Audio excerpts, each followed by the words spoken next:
नारायण साकार हरि की संपूर्ण ब्रह्मांड में सदा सदा के लिए जय जयकार।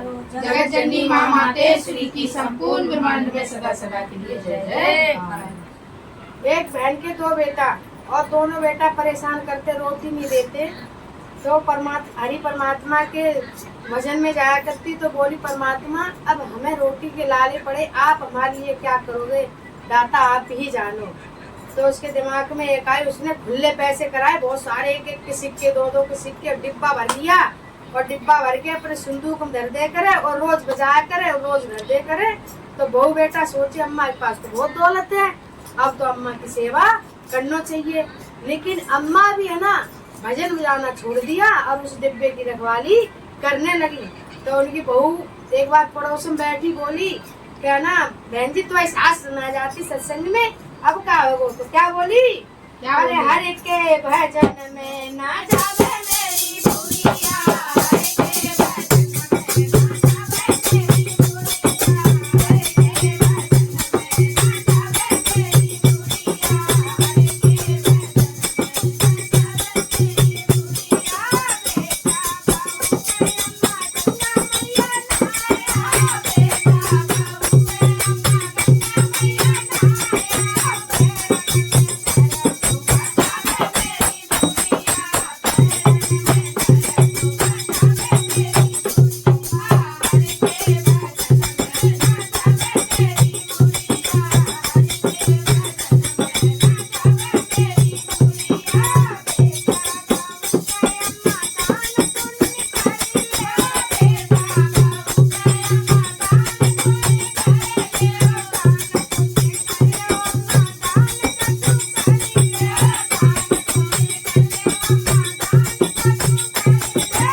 सदा के लिए जय जयकार हो। जगत जननी माँ मातेश्वरी की संपूर्ण ब्रह्मांड में सदा सदा के लिए जय जयकार।